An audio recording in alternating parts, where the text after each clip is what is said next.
বাংলাদেশের হিস্সা আদায় করতে হবে।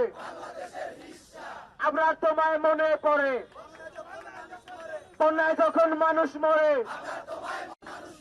বন্যায় যখন মানুষ মরে, আমরা তোমায় মনে পড়ে।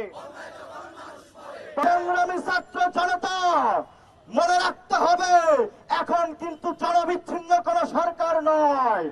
এখন যেই সরকার ক্ষমতায় রয়েছে সেটি ছাত্র জনতার জীবনের বিনিময়ে, রক্তের বিনিময়ে অর্জিত ছাত্র জনতার সরকার। এই সরকারের সাথে বাংলাদেশের সমস্ত জনগণ রয়েছে। নদী প্রাকৃতিক সম্পদ, নদী তার প্রকৃতির নিয়মে বয়ে চলবে। নদীর প্রবাহে বাধা সৃষ্টি করা আন্তর্জাতিক আইনে অপরাধ। ভারত সেই অপরাধ অনেক আগেই করেছে। ভারত খরা মৌসুমে আমাদেরকে পানি না দিয়ে আমাদেরকে খরায় রাখে, আবার যখন বর্ষার মৌসুম আসে তখন পানি ছেড়ে দিয়ে আমার মা বোনদেরকে, আমার কৃষক শ্রমিক ভাইদেরকে তারা ডুবিয়ে মারে। আমরা বাংলার ছাত্র জনতা স্পষ্ট ভাষায় বলতে চাই, দিল্লি আপনি আগে যেইভাবে আধিপত্যের আচরণ করেছেন, আগ্রাসনের আচরণ করেছেন, সেই দিন ভুলে যান। ফ্যাসিস্ট হাসিনার আমল শেষ হয়ে গেছে। এখন ছাত্র জনতার সরকার রয়েছে।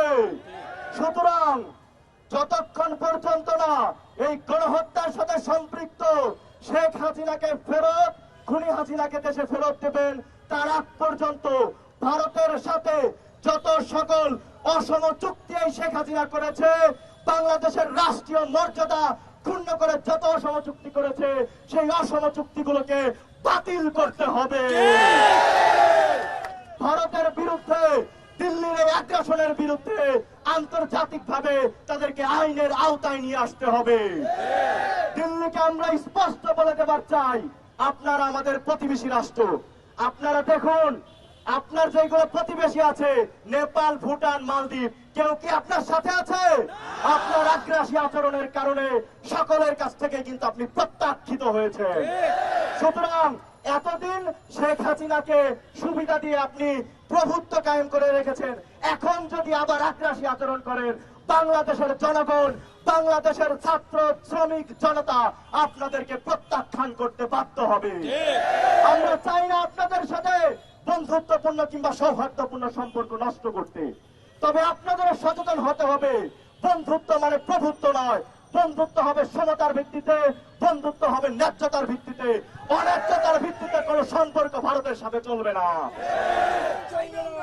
অবিলম্বে যতগুলো নদীতে আন্তর্জাতিকে বাঁধ দেওয়া হয়েছে, এই বাঁধগুলোকে ভেঙে তুড়িয়ে ফেলতে হবে। নদীতে কোন প্রকার কোন বাঁধ রাখা চলবে না। এবং ফেনী, কুমিল্লা, নোয়াখালী অঞ্চলে আমার মা বোনদেরকে, আমার কৃষক শ্রমিক ভাইদেরকে বন্যার পানি ছেড়ে দিয়ে রাজনৈতিক বন্যা তৈরি করে যাদেরকে হত্যা করা হলো, যাদের উপর নির্যাতন করা হলো, এগুলোর প্রত্যেকটার হিসাব কিন্তু, প্রত্যেকটার জবাব কিন্তু দিল্লিকে দিতে হবে।